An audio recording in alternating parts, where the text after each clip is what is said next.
बदी भी बता दे।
यासिन साहब ओपन करें।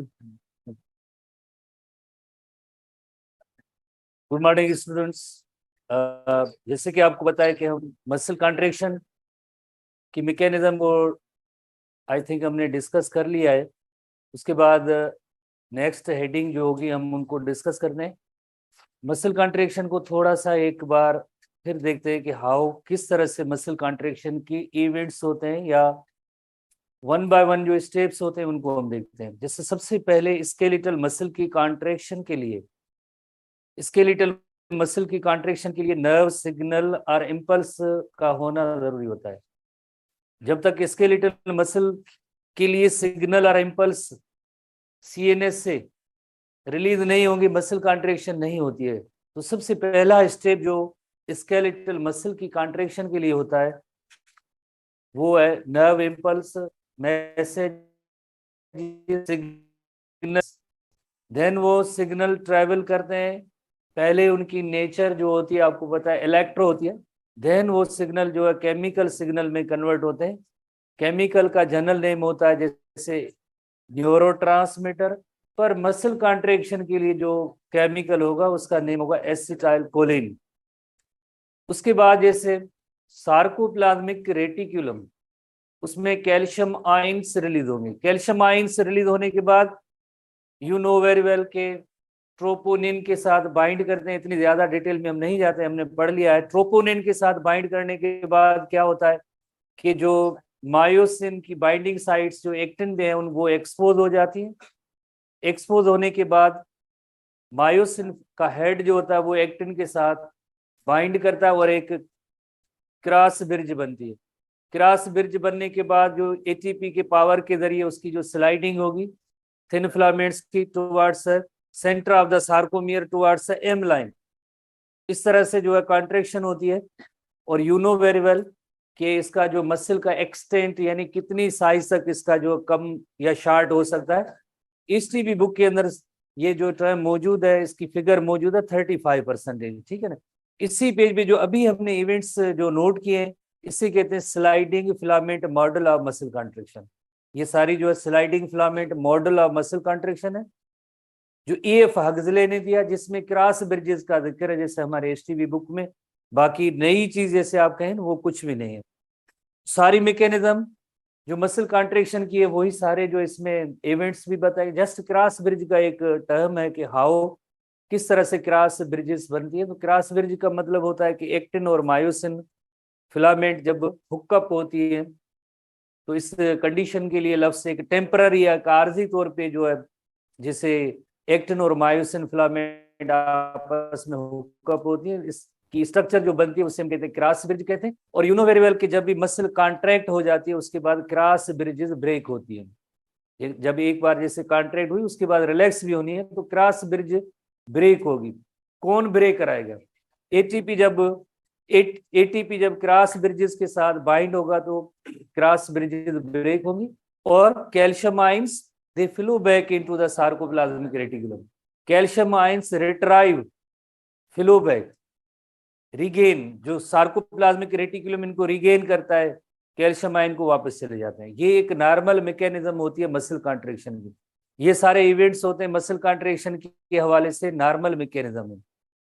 तो ये सारी सीरीज ऑफ स्टेप्स जो आपने पहले भी नोट किए वो सारा ये sliding filament model of muscle contraction है। Sliding filament of muscle contraction, A.F. Huxley person का नेम है जिसने ये मॉडल दिया था। और उसके बाद हमें नेक्स्ट एक हेडिंग में आएंगे, all or no response. All or no response यानी muscle either muscle contract fully or it never contracts, या मसल तो मुकम्मल तौर पे कॉन्ट्रैक्ट होंगी या मसल्स कभी कॉन्ट्रैक्ट नहीं होंगी। पार्शियल कॉन्ट्रैक्शन नहीं है, there is no partial contraction, partial contraction नहीं है। आइदर मसल्स कॉन्ट्रैक्ट फुली और never, there is no partial contraction. तो सबसे पहले हम इन मसल्स की जैसे अरेंजमेंट देखेंगे कि हाउ, किस तरह से स्केलेटल मसल्स अरेंज्ड हैं। बिकॉज जैसे हमने पढ़ा है कि एक सिंगल मसल फाइबर की इवन जो कॉन्ट्रैक्शन होती है डिपेंड करती है नर्व सिग्नल और इम्पल्स पे। तो नर्व सिग्नल और इम्पल्स कहाँ से आएंगे? यकीनन जैसे ब्रेन और स्पाइनल कार्ड, ब्रेन से होते हुए देन स्पाइनल कार्ड, और स्पाइनल कार्ड के बाद जैसे आपको पता है नर्व्स जो होती है स्पाइनल नर्व्स होती हैं। स्पाइनल नर्व्स की फर्दर आगे ब्रांचेस होती हैं जैसे न्यूरॉन, और फाइनली जैसे न्यूरॉन एक्सॉन जो उसके टर्मिनल्स होते हैं। तो वो डिफरेंट मसल फाइबर को, जैसे ये मसल फाइबर है, मसल फाइबर तक उनका जो लाइक कनेक्शन होता है जिसे हम कहते हैं neuromuscular junction, motor end plate.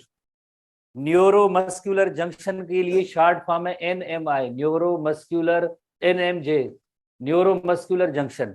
Neuro refers to neuron, muscular refers to muscle fibre. Neuron और मसल फाइबर का junction neuromuscular junction.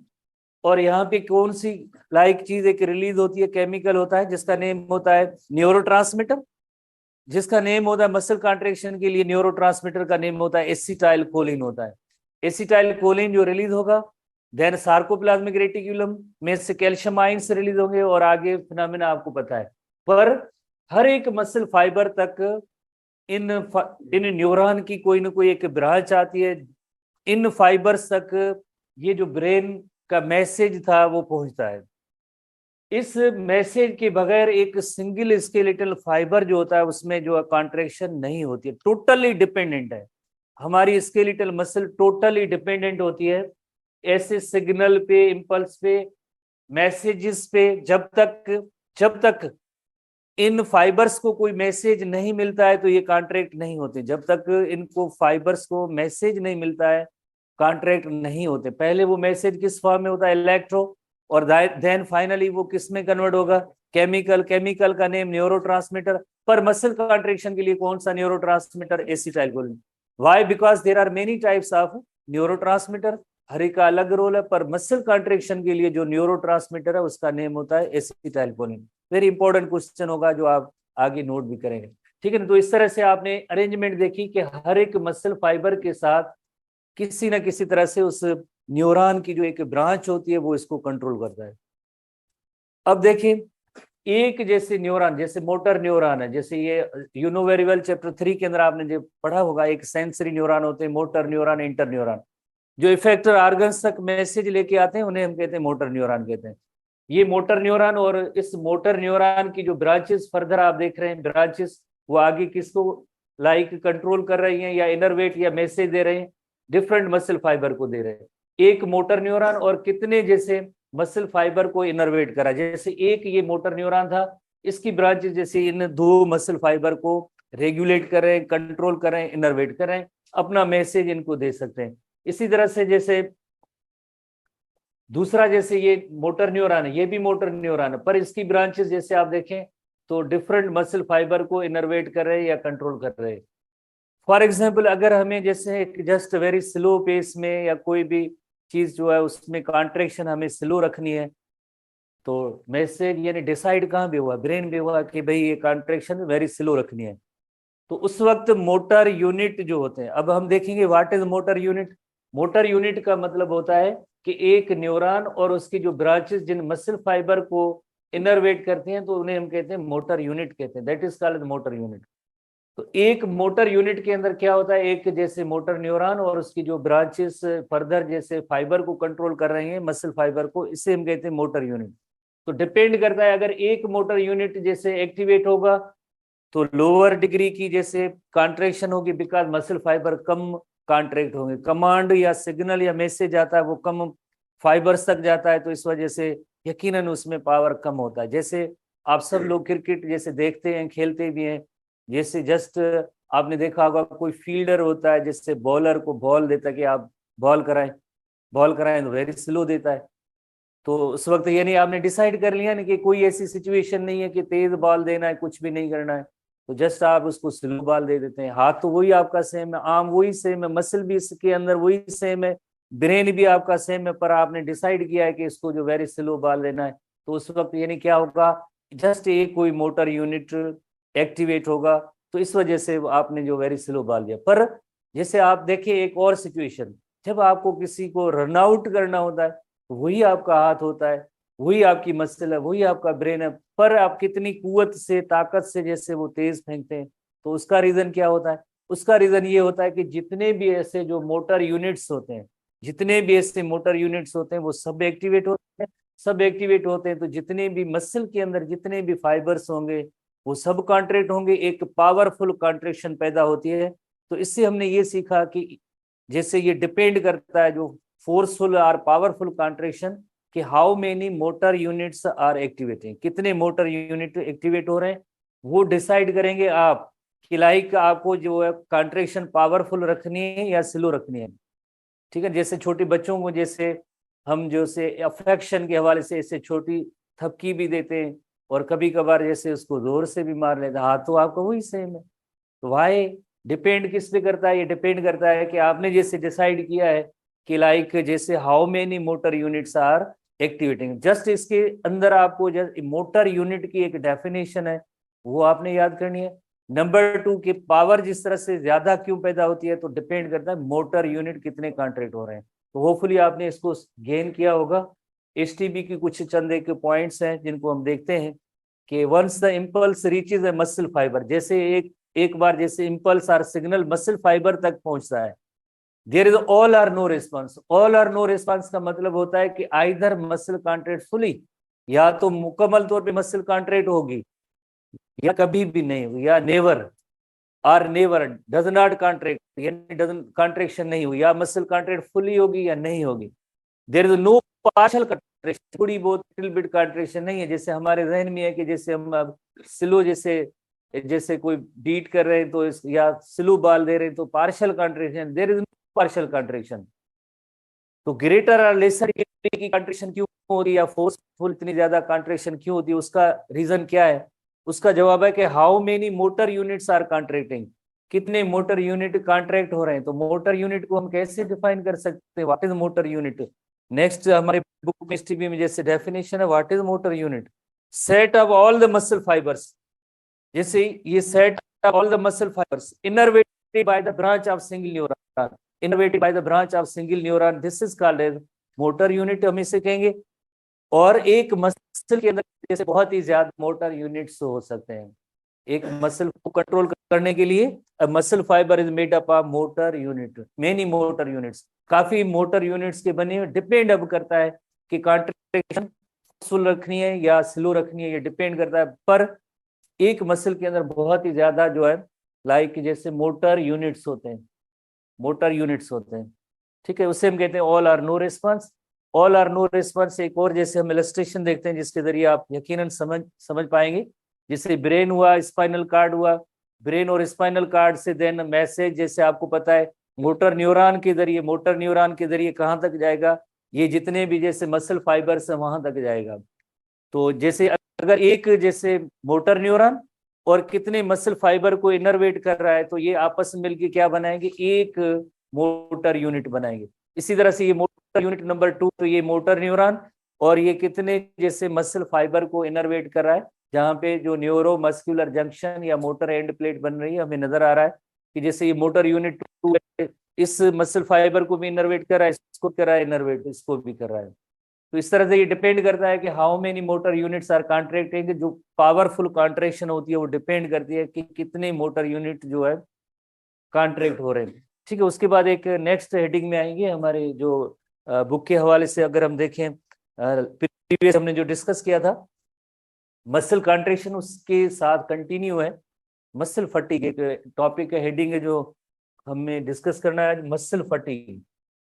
Muscle fatigue, fatigue की मीनिंग होती है थक जाना। मसल फटीग, मसल्स कभी कभार थक जाती है। बिकॉज जैसे आप सबसे पहले थोड़ी सी नॉलेज आपके पास होनी चाहिए, जो स्केलेटल मसल्स होते हैं उनके लिए जो सोर्स ऑफ एनर्जी होता है वो होता है ग्लाइकोजन होता है।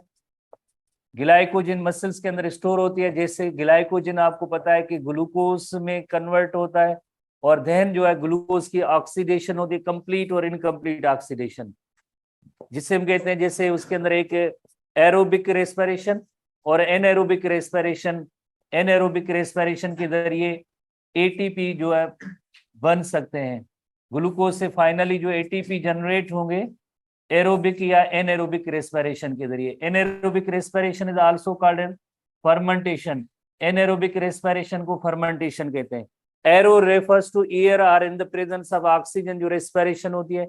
एन की मीनिंग नो आर विदाउट, जो विदाउट जैसे ऑक्सीजन जो रेस्पिरेशन, उसे हम एनएरोबिक रेस्पिरेशन कहते हैं।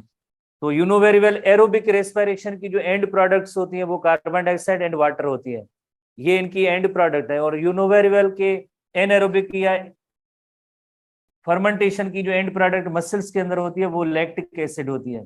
तो ये लैक्टिक एसिड यकीनन जैसे मसल कोई कॉन्ट्रैक्ट हो रही है, एनर्जी की डिमांड हो रही है, और अगर जिस तरह से मसल कॉन्ट्रैक्शन का काम ज्यादा, उसको जो है लाइक एनर्जी ज्यादा की जरूरत होती है, तो स्केलेटल मसल्स में, जैसे बाकी मसल में नहीं, जैसे हमने पढ़ा है ना कार्डियक मसल में ना स्मूथ मसल में एबिलिटी होती है कि they can respire anaerobically, only and only skeletal muscle में ये प्रॉपर्टी होती है कि they can respire. Skeletal muscle they can respire by the help of mechanism of anaerobic respiration और फर्मेंटेशन।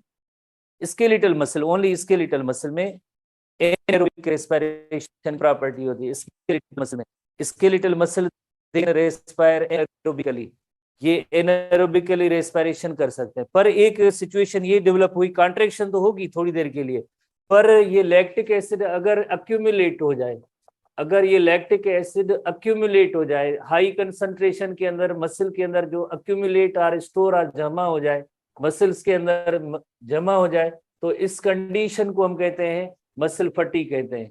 जमा होगा तो यकीनन मसल के अंदर जैसे एक पेन होगा और एक टायरिंग कंडीशन होती है।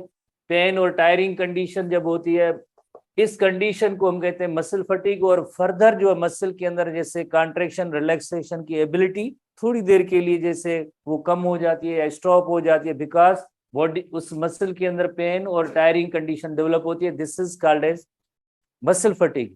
जैसे हम अगर कोई ऐसी हैवी एक्सरसाइज करें, रनिंग करें, दौड़ें, या कोई जो हैवी वेट है उसको लिफ्ट करें, थोड़ी देर के बाद जैसे हमारी मसल्स थक जाती है, फर्दर जो है वो कॉन्ट्रैक्ट या रिलैक्स नहीं हो सकती है, तो इसे हम कहते हैं कि जैसे मसल फटीग कहते हैं। That is called as muscle fatigue. Lactic acid की जो अक्यूमुलेशन होती है मसल्स के अंदर, उस कंडीशन को हम कहते हैं मसल फटीग कहते हैं। Condition is called as muscle fatigue. ठीक है ना। तो अब यकीनन जो है थोड़ी देर के बाद जैसे हमें कॉन्ट्रैक्शन की जरूरत भी पड़ती है, मसल का वर्क करना भी जरूरी होता है, और इस लैक्टिक एसिड को रिमूव भी करना जरूरी होता है। तो किस तरह से, ह्यूमन बीइंग के हवाले से आपको पता है कि जैसे हम डीप ब्रीथ लेते हैं, जब भी अक्यूमुलेशन ऑफ लैक्टिक एसिड होता है तो रिजल्ट ये होता है कि यानी डीप ब्रीथ के जरिए इतनी ऑक्सीजन इस लैक्टिक एसिड को मिलती है, फिर ये लैक्टिक एसिड यही same in the presence of lactic acid either it may be converted into CO2 and H2 और it may be converted into glycogen. किसकी प्रेजेंस में? इन the presence of oxygen. In the presence of oxygen जब हम deep breath लेंगे तो यही lactic acid carbon dioxide, water या glycogen में कन्वर्ट हो सकता है। Very important question text book में STB में मौजूद है कि जब ये लैक्टिक एसिड अक्यूमुलेट होगी तो वो आगे किस में कन्वर्ट हो सकती है। लैक्टिक एसिड में भी converted into CO2 H2O and glycogen. Glycogen में CO2 एंड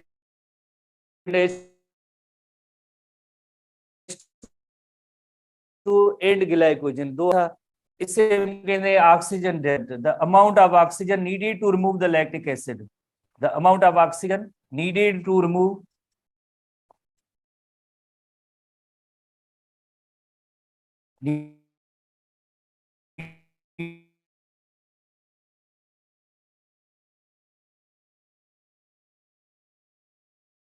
ऑक्सीजन डेप्थ।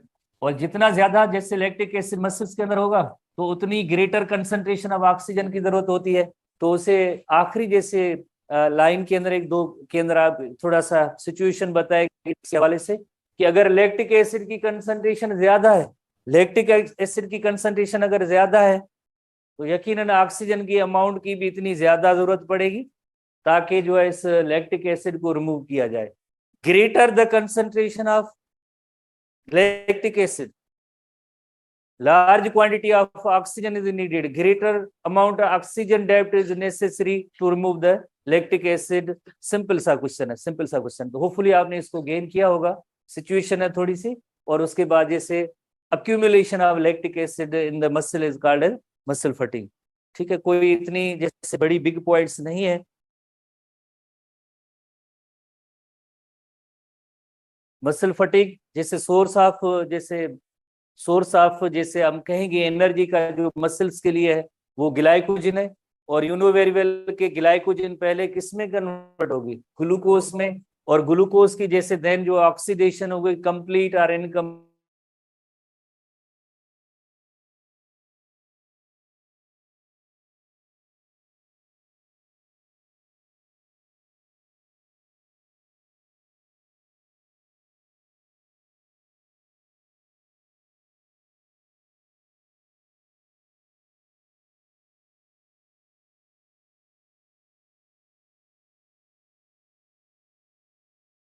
होगी तो एनेरोबिक प्रेजेंस के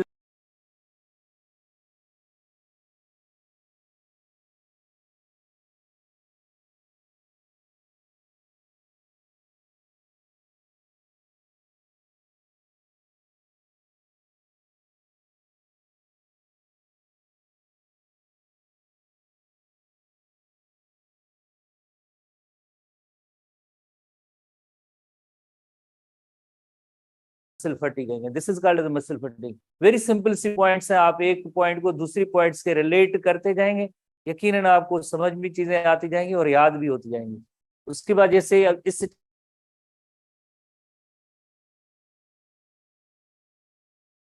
फटीग कंडीशन को खत्म करने के लिए लैक्टिक एसिड ब्रेक होना चाहिए। किस में ब्रेक होना चाहिए?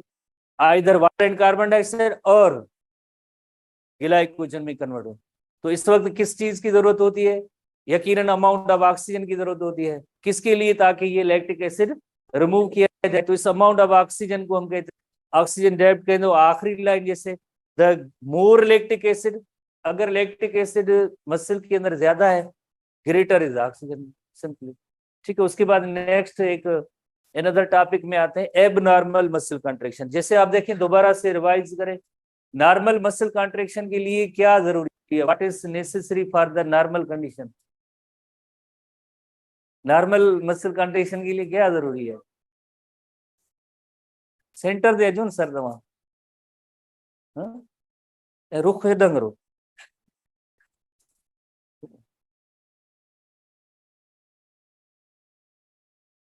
तो नॉर्मल मसल कंट्रैक्शन के लिए जैसे आपको पता है सबसे पहले नर्व सिग्नल और इम्पल्स जरूरी है। नंबर 2, उसके बाद जैसे आपको पता है कि पहले इलेक्ट्रो मैसेज होता है, then chemical message, neurotransmitter that is called acetyl choline release होगा। जैसे एसिटाइल कोलिन रिलीज होगा, कैल्शियम आयंस रिलीज होंगे सार्कोप्लाज्मिक रेटिकुलम से, और then sarcoplasmic reticulum they bind to troponin. Troponin के साथ बाइंड होने के बाद they expose the binding site, myosin head attach होगा, क्रॉस ब्रिज बनेगी। क्रॉस ब्रिज बनने के बाद जैसे एनर्जाइज जो मायोसिन के हेड होते हैं पुल करते हैं किसको? टुवर्ड्स एम लाइन, और कॉन्ट्रेक्शन होती है। उसके बाद जैसे आप देखिए, एक बार जैसे मसल की कॉन्ट्रेक्शन हो जाए उसके बाद सार्कोप्लाज्मिक रेटिकुलम में कैल्शियम आयंस वापस चले जाते हैं, फ्लो बैक करते हैं, क्रॉस ब्रिज ब्रेक होती है। कैसे? By binding ATP to cross bridge. Cross bridge के साथ जब एटीपी बाइंड होंगे क्रॉस ब्रिज ब्रेक हो जाएगी। क्रॉस ब्रिज जब ब्रेक हो जाएगी तो हम कहेंगे कि अब ये मसल क्या हुई है, अब रिलैक्स हुई है। तो यानी सिंपल मैकेनिज्म में एक बार जैसे मसल कॉन्ट्रैक्ट होती है उसके बाद रिलैक्स हो, उसके बाद फिर से अगर उसको कॉन्ट्रैक्शन की जरूरत होती है तो अगेन नर्व इम्पल्स, वो सेम इवेंट्स होते हैं, उसके बाद रिलैक्स, देन अगेन कॉन्ट्रैक्ट और रिलैक्स। तो ये नॉर्मल मैकेनिज्म है। अगर इस मैकेनिज्म के हवाले से कहीं पे भी किसी सेट के अंदर कोई कमी रह जाती है, कोई ऐसी चीज जो रेगुलर पैटर्न में नहीं होती है, तो यकीनन ऐसी कॉन्ट्रैक्शन को हम कहते हैं कि ये एब नॉर्मल मसल कॉन्ट्रैक्शन है। यह हमारी विल या विश के अकॉर्डिंगली ना हो, बिकॉज स्केलेटल मसल्स की कॉन्ट्रैक्शन जो होती है जो हमारी विल या विश के अकॉर्डिंगली होती है, तो ऐसी कॉन्ट्रैक्शन के लिए लफ्ज इस्तेमाल किया जाता है एब नॉर्मल मसल कॉन्ट्रैक्शन। जैसे हम सारे फिजियोलॉजिकल प्रोसेसेस में पढ़ते आ रहे हैं, एक होते हैं नॉर्मल प्रोसेसेस होते हैं, और दूसरी जो एक डिजीज कंडीशंस होती हैं, एबनॉर्मल कंडीशन होती है, एबनॉर्मलिटीज होती है, हर सिस्टम के हवाले से हम पढ़ रहे हैं। तो इसी तरह से मस्कुलेटल सिस्टम के हवाले से भी अगर कोई डिजीज कंडीशन है, एबनॉर्मल कंडीशन है, वो कौन सी है, तो दो कंडीशंस होती हैं, हमारे बुक में एसटीबी में डिस्कस की गई है। एक है टेटनी है और दूसरी क्रैम्प्स है, ठीक है ना। जैसे जो conditions necessary for muscle contraction, वो कौन सी जो पूरी जो सीरीज आर सीक्वेंस हमने नोट की, स्केलेटल मसल के लिए कनेक्ट होने के लिए कौन सी कंडीशन जरूरी होती है, वो सब होनी चाहिए। नॉट फुली मेट, अगर वो पूरी नहीं होती, कोई भी एक ऐसा फैक्टर जो नहीं है, रिजल्ट क्या होगी, रिजल्ट होगी एबनॉर्मल मसल कंट्रैक्शन। कौन सी एबनॉर्मल मसल कंट्रैक्शन है, एक जैसे टेटनी है और दूसरी होती है क्रैम्प होती है, ठीक है ना। जो conditions necessary for normal muscle contraction, वो आप कहेंगे तो पता नहीं कौन सी है, वही सेम इवेंट को आप ध्यान में रखें कि जैसे मसल कॉन्ट्रैक्शन नॉर्मली कैसे हो रही है और उसके लिए कौन से इवेंट्स हो रहे हैं। अगर वो उसमें से कोई एक ऐसा फैक्टर नहीं है तो यकीनन हम कहेंगे कि अब मसल कॉन्ट्रैक्शन नॉर्मल नहीं होगी, वो मसल कॉन्ट्रैक्शन एबनॉर्मल होगी, वो मसल कॉन्ट्रैक्शन एबनॉर्मल होगी जिसके अंदर एक टेटनी है और दूसरा होता है क्रैम्प होता है। तीन टर्म सबसे पहले हम सीखेंगे और उसके बाद फर्दर हम इसको डिस्कस करेंगे जो इन एबनॉर्मल रिलेटेड है, और ये आगे भी चंद एक जगहों पे यूज होंगे। पहला टर्म है स्पैज्म, दूसरा टर्म है मसल ट्विचिंग जिसे फैसिकुलेशन कहेंगे, तीसरा टर्म है कन्वलियन। तकरीबन इनका जो जनरल सेंस है वो विदाउट पर्सन विल और विश जो होती है, ऐसी कॉन्ट्रैक्शन के लिए जनरली ये तीन लफ्ज इस्तेमाल किए जाते हैं। स्पैज्म भी इस्तेमाल किया जाता है, मसल ट्विचिंग और फैसिकुलेशन भी इस्तेमाल किया जाता है, और कन्वलियन भी इस्तेमाल किया जाता है। तीन ये ब्रोडर जैसे टर्म्स आगे जो है इस्तेमाल होंगे। जैसे स्पैज्म क्या होता है, सडन इनवॉलंटरी कॉन्ट्रैक्शन। इनवॉलंटरी का मतलब क्या होता है, जो पर्सन की विल या विश में ना हो उसे हम कहते हैं इनवॉलंटरी कॉन्ट्रैक्शन। जैसे आपको पता है कि स्केलेटल मसल की कॉन्ट्रैक्शन हमारी जैसे विल या विश के अकॉर्डिंगली होती है, और यहाँ भी जैसे कॉन्ट्रैक्शन है विदाउट पर्सन विल है। मसल ट्विचिंग और fasciculation spontaneously involuntary muscle contraction and relaxation है, पर स्पेशली जो है थोड़ी सी further definition fine muscle fibres, जैसे आईज के अंदर मुसलसल ऐसे ब्लिंकिंग वगैरह हो रही होती है, जैसे हम चाहें कि ऐसे इसको बंद किया जाए पर हम नहीं कर सकते हैं बिकॉज इट इज इनवॉलंटरी, कभी कभार जैसे एबनॉर्मली होती है, पर है कि again sudden involuntary muscle contraction. इसी तरह से कन्वल्जन एक ऐसी मेडिकल कंडीशन है जिसमें muscle contract and relax rapidly. जैसे अगर आपको सीजर्स आर एपिलेप्सी का हेडिंग अगर थोड़ा बहुत आपने पढ़ा है याद होगी, तो जैसे लिम्स मसल के अंदर वेरी पावरफुल जो है, वेरी पावरफुल जर्क्स की सूरत में जो है एबनॉर्मल कॉन्ट्रैक्शन होती है विदाउट पर्सन्स विल और विश, तो उन्हें हम कहते हैं कन्वल्जन कहते हैं। ये भी sudden involuntary abnormal muscle contraction है, पर इसकी जो मैकेनिज्म क्या होती है, थोड़ी सी रैपिडली एंड रिपीटेडली जैसे कॉन्ट्रैक्शन होती है, उसे हम कहते हैं convulsion. This is called as a convulsion. और अनकंट्रोल्ड उसमें शेकिंग होती है, that is called as a convulsion. और समटाइम्स जो ऐसी कन्वल्जन के लिए सीजर लफ्ज भी इस्तेमाल होता है, जो एपिलेप्सी के अंदर हम पढ़ते हैं सीजर्स कन्वल्जन। तो चाहे स्पैज्म हो, मसल ट्विचिंग हो या कन्वल्जन हो, इसका मकसद क्या होता है, इसका मकसद है कि ये sudden involuntary muscle contraction without persons will और wish is called as spasm, convulsion muscle twitching और फेसिकुलेशन। ठीक है, तो अब हम देखते हैं कि टेटनी के अंदर क्या होता है। जैसे आपने अभी पढ़ा है कि मैकेनिज्म 2-3 बार हमने जैसे डिस्कस किया कि calcium ions are necessary for the muscle contraction. किस वक्त जरूरी होते हैं कैल्शियम आयंस, ये जरा देखिए, आप थोड़ा रिकॉल करें। सर हम बताए तो हाँ वहाँ हाँ हाँ केड़े वक्त कमी कम कैल्शियम आयंस की जरूरत कब होती है। ठीक है ना, है तो पूरी मसल कंट्रेक्शन की मैकेनिज्म में कैल्शियम का होना जरूरी है, पर किस टाइम क्या रोल प्ले करती है कैल्शियम आयंस, ये क्या करते हैं रोल। एक एक जवाब दे, जैसे एमसीक्यू होता है ना, उसका जो जवाब होता है। ठीक है ना सर।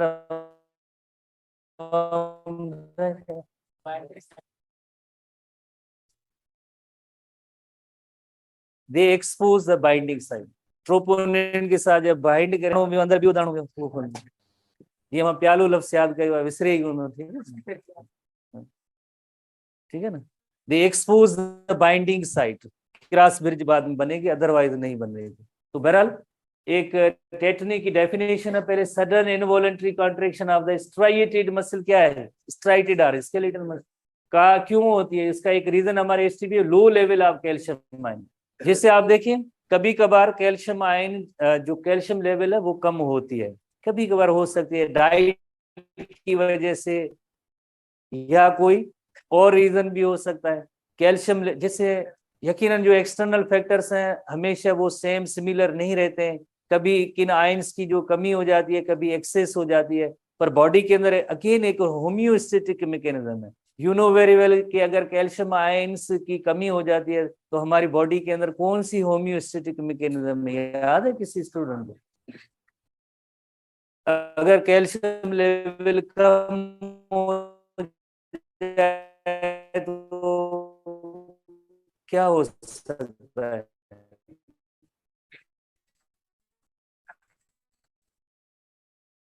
पैराथायरॉयड ग्लैंड से पैराजम है उसको लेवल नॉर्मल है, तो इतने नेचर ने हमें एक ऐसी मैकेनिज्म दी है, होम्योस्टेटिक मैकेनिज्म दी है, जिसमें उस लेवल को बैलेंस किया जा सकता है।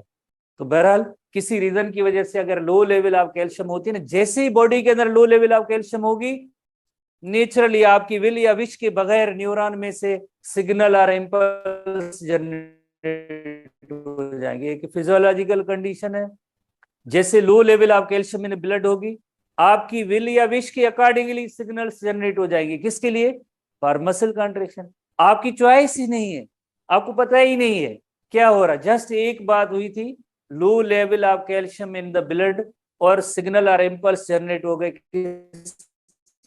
लिए फॉर मसल कॉन्ट्रेक्शन, जो आपकी विल या विश के बगैर। फिर क्या करेंगे न्यूरॉन आगे, मसल ट्विचिंग करेंगे। थोड़ी देर पहले आपने पढ़ा था मसल ट्विचिंग क्या है, जिससे sudden involuntary contraction is called muscle twitching.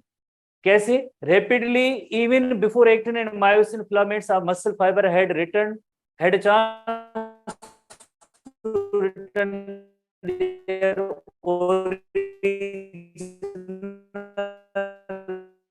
Resting side. ये ब्रिजेस ब्रेक होती हैं, अभी क्रॉस ब्रिजेस को ब्रेक होने का टाइम ही नहीं मिला, एक्टिन और मायोसिन अभी एक दूसरे के साथ कप है, और ऊपर से मैसेज जा रहा है कि आपको कॉन्ट्रैक्ट होना है।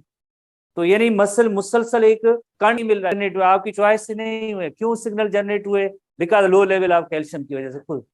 तो इस तरह से hence muscle fibres are held under constant contraction. ये इसकी की पॉइंट है कि टेटनी के अंदर क्या होता है, muscles are held under constant contraction, क्योंकि एक्टिन और मायोसिन को अलग होने का टाइम ही नहीं मिला। क्यों नहीं मिला, बिकॉज वहां से सिग्नल आ रहा है कि आपको मसल कंट्रैक्ट रखनी है, वो न्यूरॉन दे रहे हैं। और ऐसी कंडीशन क्यों हुई, why, because of low level, आपकी विल या विश में नहीं है।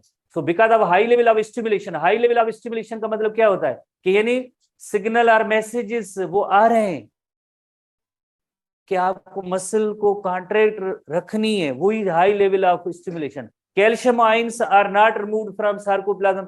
याद करें, जब मसल कॉन्ट्रैक्ट हो जाती है उसके बाद जो कैल्शियम आयन होते हैं they flow back into the sarcoplasmic reticulum. अब ये यहाँ से वापस ही नहीं गए, वापस ही नहीं गए, तो यानी मसल रिलैक्स ही नहीं हुई है, मसल रिलैक्स ही नहीं हुए, और कॉन्ट्रैक्टिंग मशीनरी दस keep on generating maximum tension. इस वजह से जो कॉन्ट्रैक्टेड मसल फाइबर है वो कॉन्ट्रैक्टेड कंडीशन में रहता है। यही इसकी मेन कॉन्स्टेंट पॉसिबल रीजन क्या है, जैसे हमारे एसटीपी बुक के अंदर है लो लेवल ऑफ कैल्शियम, पर थोड़े से अदर रीजन जो एसटीबी में नहीं है उनको भी हम डिस्कस करेंगे। मेन रीजन होता है जैसे लो level of calcium in the blood, और उस कंडीशन को हम कहेंगे हाइपोकैल्सीमिया। हाइपोकैल्सीमिया आप जैसे सुभान अल्लाह।